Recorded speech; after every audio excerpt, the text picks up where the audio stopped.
Selamat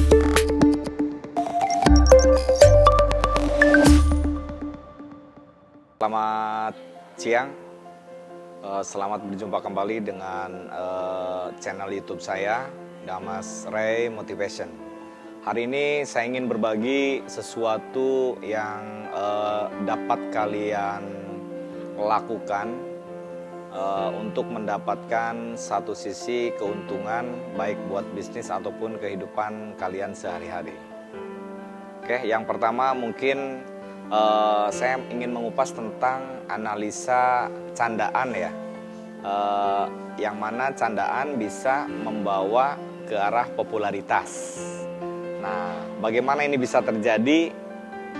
Saya akan kupas tahap demi tahap. Ya.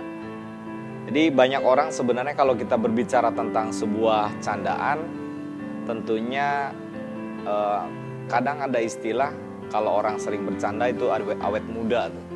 Ya tentunya ini dimanapun, di negara manapun kalau orang bercanda udah pasti awet muda.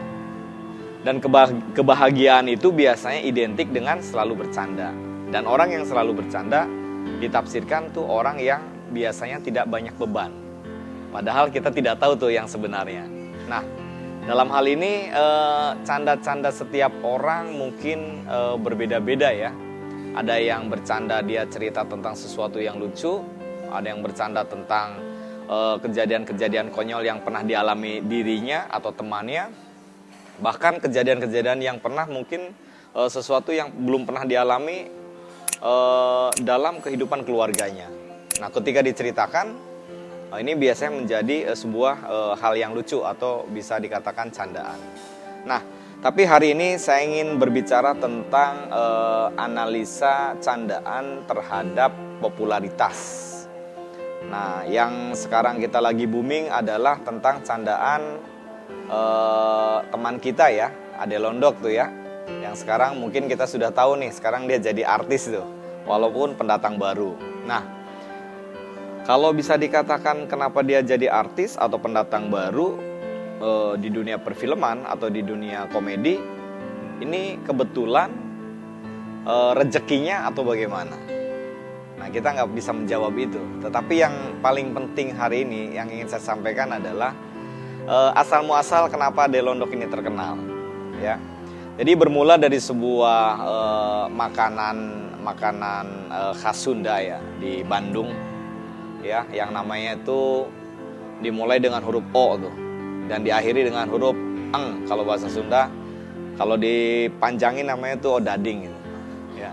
Odading ini sebenarnya makanan yang sudah lama sebenarnya. Makanan yang sudah dikenal sebagian orang, apalagi orang Sunda itu sangat terkenal gitu.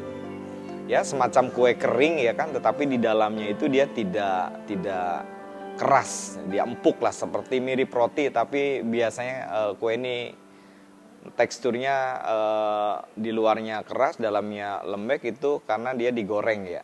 Nah, ini kalau bisa dikatakan roti goreng gitu loh. Odading ini sebenarnya kan di khas Sunda ini sangat terkenal, tetapi di beberapa suku yang bukan Sunda sebenarnya agak jarang ini, ya kan? Nah, tetapi kemudian kenapa menjadi berkembang akhir-akhir ini?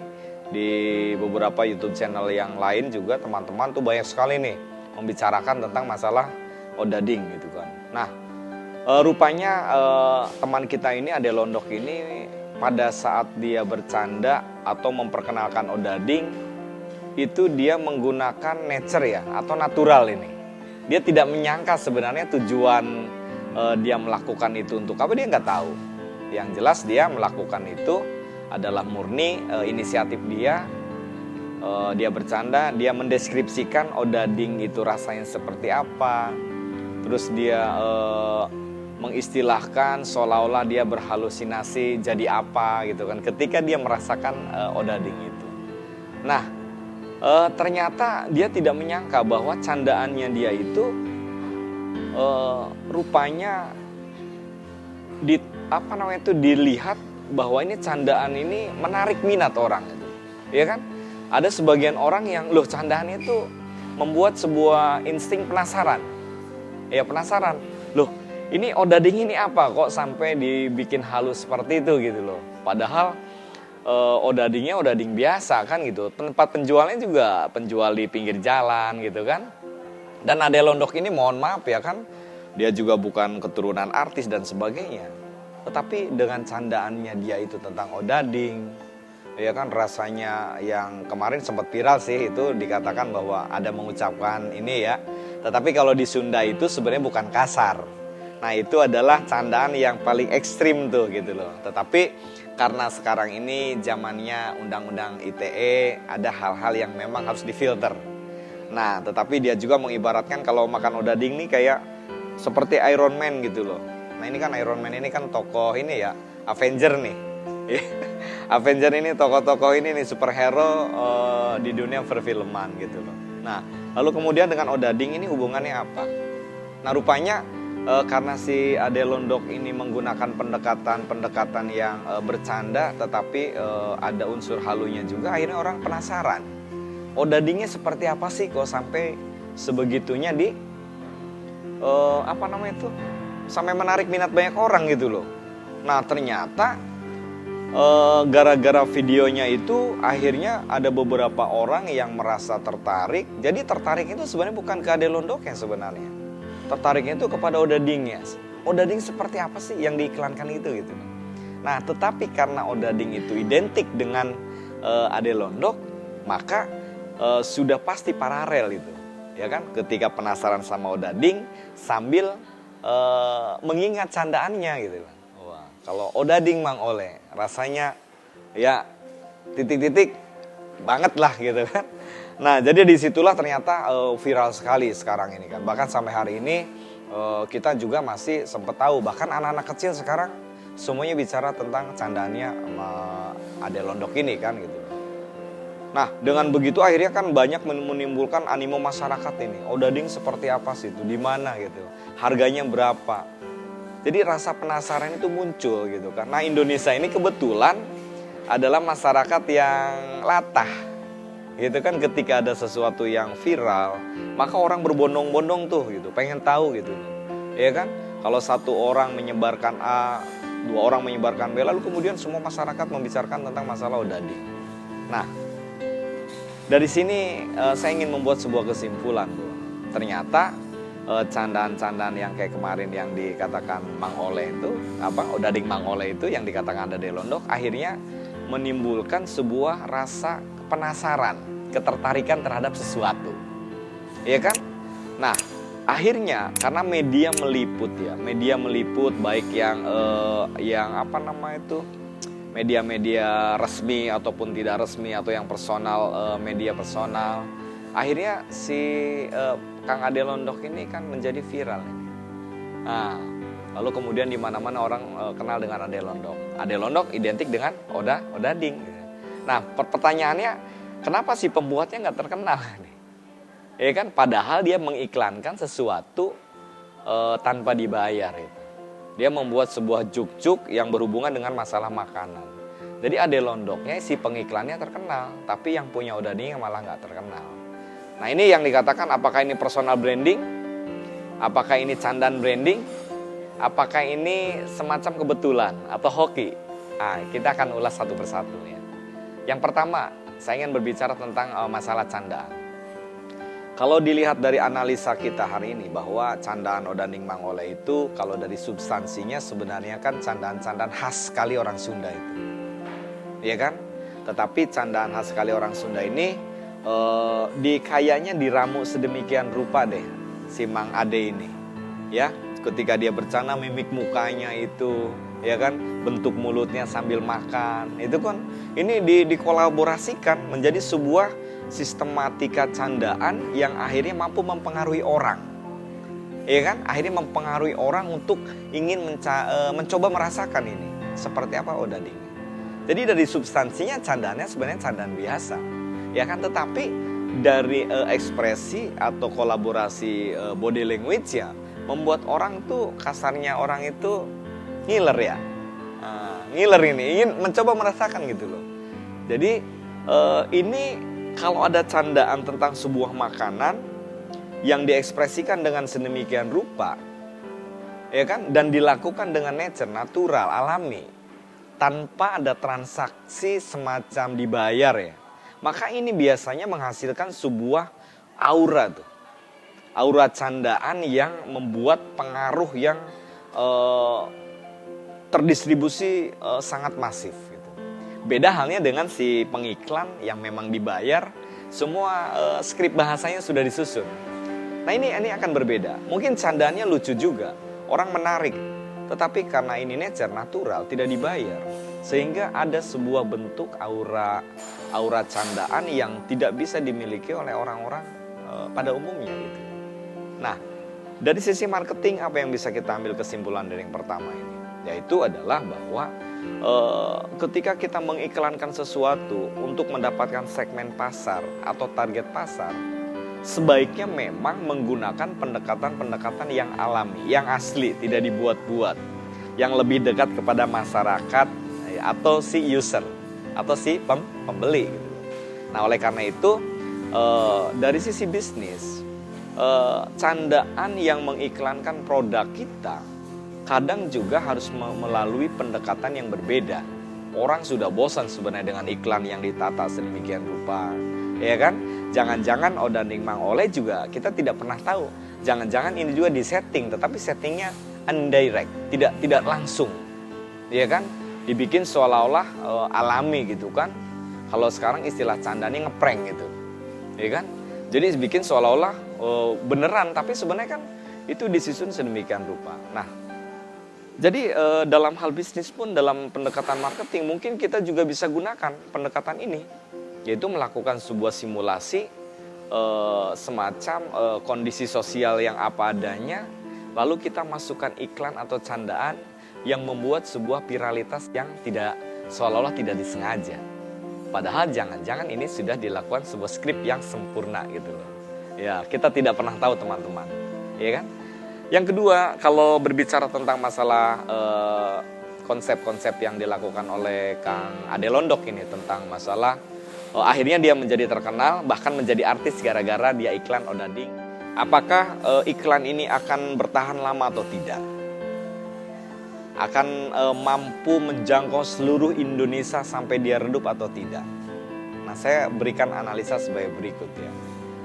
Rata-rata kalau candaannya khas daerah, maka maksimum sebaran candaannya dia hanya akan mampu menjangkau sosial masyarakat khas sukunya saja. Ya, mungkin ada beberapa suku yang akhirnya dia suka, tetapi transformasinya atau penetrasinya tidak sedalam terhadap suku-sukunya. Kita lihat kalau misalnya candaannya orang Sunda, maka dia penetrasinya terbatas pada Jawa Barat, ya kan? Dan itu sudah sangat pasti. Artinya Jawa Barat ini kan melingkup ya Cirebon, Bandung, ya kan, Banten, suku-suku Sunda lah. Nah, jadi bicara durasi candaan ini akan terkenal selama apa? Ya sangat tergantung dari besaran luas masyarakatnya. Ya kan? Jadi kalau candaan yang berbau khas suku itu biasanya tidak bisa bertahan terlalu lama, tetapi sangat bergantung dengan kondisi geografis masyarakat. Yang kedua, kalau misalnya kondisi ekonomi Indonesia saat ini yang lebih cenderung sedang agak lesu ya, maka terkadang hal-hal seperti ini bisa membuat semacam hiburan, ya kan, yang membuat masyarakat itu akhirnya punya alternatif lain nih di dalam mengatasi kemelut hidup gitu. Jadi memang momennya kemarin Kang Ade bercanda seperti itu di saat orang lain mengalami kondisi ekonomi, dampak pandemi ini kan stres semua orang ini. Tiba-tiba ada seorang yang mampu bercanda sambil mengilustrasikan sebuah makanan. Tentunya ini menjawab nih apa yang menjadi keresahan masyarakat, dijawab dengan makanan dan candaan gitu. Nah, selain itu karena sekarang sedang viral kondisi Mang Ade Londok mengiklankan Odading Mang Oleh, kondisi Odadingnya juga di mana-mana ada, akhirnya ada pihak-pihak yang mengambil keuntungan di sini. Ya, media, komedia itu biasanya paham betul masyarakat Indonesia yang latah gitu loh. Nah, ada dua keuntungan sebenarnya stasiun televisi mengambil orang ini. Yang pertama, dia mengambil orang yang sedang viral, dia membayarnya tidak terlalu mahal. Kalau dia mengambil artis papan atas untuk meramaikan acaranya, ya kan, atau stage komedinya, dia harus membayar mahal. Sementara income dia kan sama. Nah, dengan menggunakan orang-orang yang viral, artis dadakan, dia sangat murah membayar orang ini. Kalaupun mahal, itu berjalannya waktu kan gitu. Nah, dari pendapat saya bahwa kenapa dia bisa menjadi artis gara-gara ini sebenarnya adalah bukan karena murni dia sendiri mampu melakukan pemasaran dirinya, tetapi ada pihak-pihak yang memanfaatkan momen ini, ya kan? Bagaimana prinsip ekonomi dilakukan? Kalau orang lagi viral lalu dilakukan wawancara, maka dia mendapatkan distorsi keuntungan, mendapatkan efek domino dari apa yang menjadi viral itu, sehingga rating daripada acara itu menjadi naik, ya kan? Jadi sebenarnya viralnya tentang candaan Mang Ade Londok itu juga adalah salah satu yang dimanfaat oleh pihak kedua, ya kan? Sehingga dia mampu membayar murah, gitu kan? Tetapi si Mang Ade Londok tidak merasa rugi. Kenapa? Karena dia pun mendapatkan tangga emas, ya, dengan waktu yang sangat singkat dia mampu melampaui batasan-batasan yang orang lain tidak bisa lakukan. Jadi satu sisi pihak televisi memanfaatkan momen viralnya sehingga rating dia acaranya naik. Yang kedua, satu sisi dia membutuhkan akses dengan murah. Nah, dua pertemuan keuntungan ini, dua pertemuan keinginan ini menjadi sebuah produk yang dikemas menjadi sebuah acara-acara tertentu, ya kan? Siapa tahu yang dibayar murah kan kita nggak pernah paham. Tapi yang jelas kalau momennya lagi rame, dia diwawancara dengan bayaran 100.000, 200.000, 300.000 aja udah senang sebenarnya. Pak, apakah akan menjadi mahal orang ini? Pasti. Sejauh mana dia bisa menata ya bahasa-bahasa yang bisa dilakukan oleh komedian. Kita seperti contoh pernah itu dulu masalah Po Alpa gitu. Po Alpa juga sama. Dulu candaannya juga tentang masalah jalan-jalan, ajak ke apa juga udah senang gitu kan. Nah, itu hampir sama, mirip gitu. Nah, ketika lagi viral ini lalu dimanfaatkan oleh pihak-pihak televisi untuk mengambil momen sehingga dia mampu dibayar dan ratingnya naik dengan murah. Hampir sama, ya kan? Lalu kemudian ada kondisi sentimen seseorang yang sedang viral dari sisi negatif campaign. Misalnya Vicky Varsetio gitu, ya kan? Seorang pura-pura kaya dan akhirnya menjadi kaya. Ya, orang pura-pura orang hebat akhirnya menjadi hebat karena dia memasukkan kehebatannya. Nah, ini juga bingung kan. Nah, jadi yang paling pintar ini adalah tim kreator-kreator televisi sebenarnya, ya kan? Ya, ini sebagai produsernya itu paham betul ini kondisi masyarakat Indonesia ini. Gitu. Jadi hal-hal yang membuat tadi durasi ini berkembang menjadi lama atau tidak sangat tergantung pada si orang yang bercanda itu suku apa, ya kan? Lalu berhasnya suku apa, dia akan bicara durasinya lama atau tidak, ya kan? Tetapi yang kemudian ternyata durasi ini nggak lama candaannya itu. Begitu semua unsur masyarakatnya sudah mengetahui, selesai.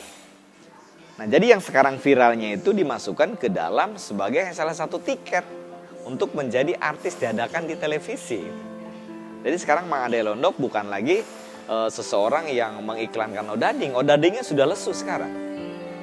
Odadingnya sudah tidak terkenal lagi. Tetapi dia mampu melewati sesuatu tahapan sehingga dia punya tiket dengan candanya tentang odading. Dan sekarang dia jadi artis gitu. Jadi durasi ini lama atau tidak tentang candaan ini tidak. Candaan-candaan ini tidak akan membuat orang ini berdurasi lama untuk terkenal. Makanya hanya orang-orang yang mengerti bagaimana memanfaatkan viralitas yang sifatnya tuh nature gitu. Jadi durasinya tidak akan lama. Yang ketiga, kita analisa tentang dampak ya. Akibat candaan ini bagaimana pemanfaatannya. Kalau kita tidak tidak paham tentang candaan ini, maka itu akan menjadi sesuatu yang sia-sia saja, nggak berdampak ekonomi gitu loh. Tapi kalau yang paham, ketika seseorang bercanda lalu viral lalu jadi artis, maka hasil dari keartisan yang dadakan ini juga tidak akan langgeng. Karena ketika muncul sesuatu yang viral juga secara alami, dia akan tergantikan lagi. Nah, makanya orang-orang yang mendapat keuntungan dari yang akibat viralnya, harusnya dia memanfaatkan uangnya untuk berinvestasi sesuatu. berusaha, entah itu dagang, entah itu jualan apa. Karena apa? Dia harus sadar bahwa dia tidak akan lama. Sesuatu yang dicapai dengan cepat, maka turunnya juga cepat. Itu udah hukum ekonomi. Adakah yang dapat sesuatu dengan cepat lalu dia lama? Sangat kecil sekali. Tapi kalau dari probabilitas ekonomi, orang yang mendapatkan keuntungan dalam waktu cepat, dia juga akan kehilangan dalam waktu cepat. Nah ini artis sekarang sadar betul tentang hal itu. Jadi oleh karena itu, berawal dari sebuah candaan yang natural, akibatnya terkenal, lalu ada pihak yang memanfaatkan momen ini untuk mendapatkan bayaran murah, ya kan? Sehingga ratingnya naik. Lalu kemudian orang ini memanfaatkan keviralannya, lalu mendapatkan dampak ekonomi dalam hal bentuk ini materi. Lalu materi ini harus diinvestasikan ke dalam usahanya. Sehingga gara-gara candaan yang satu kali, endingnya dia punya bisnis akibat dari tahapan-tahapan viralitas. Dan dia bisa memanfaatkan itu. Nah, jadi kesimpulannya apa teman-teman semua? Damas Ray Motivation Channel. Ini kita sebagai analisa ekonomi harus juga memahami betul ya bahwa pendekatan marketing saat ini jangan terlalu sistematis. Harus berbau membuat orang tuh hiburan. Ya kan, harus membuat orang lain tuh penasaran. Bagaimana membuat orang lain tertarik. Maka hal-hal ini tidak perlu diramu dengan sistematika bahasa yang terlalu rumit. Yang penting bisa menyentuh kalangan masyarakat, dalam hal ini akar rumput. Yang paling penting bagaimana mendapatkan dampak, ya kan? Jadi candaan seperti yang dilakukan oleh Kang Ade Londok ini bisa diproduksi dengan sedemikian rupa seolah-olah ini adalah nature atau alami. Padahal kita tidak pernah tahu bahwa ini adalah settingan atau tidak, ini adalah dadakan atau tidak. Yang jelas segala hal yang tidak dipersiapkan dengan matang, dia tidak akan berdampak apa-apa. Itu aja pendapat saya tentang candaan yang berujung popularitas. Oke teman-teman, untuk mendapatkan video-video saya yang sangat bermutu, jangan lupa like, subscribe, dan share. Jangan lupa komennya. Ya. Terima kasih, selamat sore.